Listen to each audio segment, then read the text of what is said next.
இப்போ ரதி மேம் கிட்ட போய் அந்த ஃபைல் கொடுத்ததும் ரதி குட் ஜாப் நவீன் அப்படின்னு சொல்கிறா. இது சம்மந்தமாக வேறு ஏதாவது ஃபைல்ஸ் இருக்கா அப்படின்னு சொல்லி கேட்குறா. அதுக்கு நவீன் எதுவும் இல்லைங்க மேம் அப்படின்னு சொல்லிடுறான்.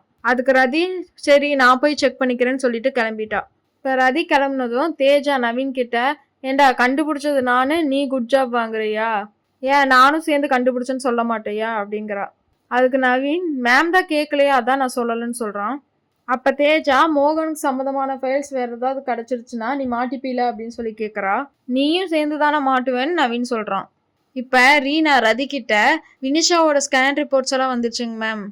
இப்போ 3 months ப்ரெக்னெண்ட்டாக இருக்கா. இந்த ஏஜ் படி டெலிவர் பண்ணால் பேபிக்கும் ரிஸ்க்கு அவளுக்கும் ரிஸ்க்குன்னு சொல்கிறோம். இப்போ ரதி அதுக்கு என்னதான் பண்ணுறது அப்படின்னு சொல்லி கேட்குறா. அதுக்கு ரீனாவும் அனிதாவும் அபார்ஷன் பண்ணிடலாங்க மேம் சொல்கிறாங்க. அதுக்கு ரதி சரி அவங்க அப்பாட்ட பேசுங்க அப்படின்னு சொல்கிறா.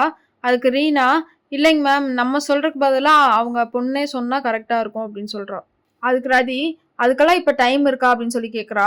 அதுக்கு ஆர்கே சார் ரீனா சொல்கிறதா கரெக்டு, நம்ம சொல்கிறதுக்கு பதிலாக அந்த பொண்ணே சொல்லட்டும் அப்படின்னு சொல்கிறாரு. இனி ஒவ்வொரு எபிசோடும் லைனாக வந்துக்கிட்டே இருக்கும். நம்ம சேனலுக்கு லைக் பண்ணி சப்போர்ட் பண்ணுங்கள். Subscribe RE cinemas. தேங்க்யூ.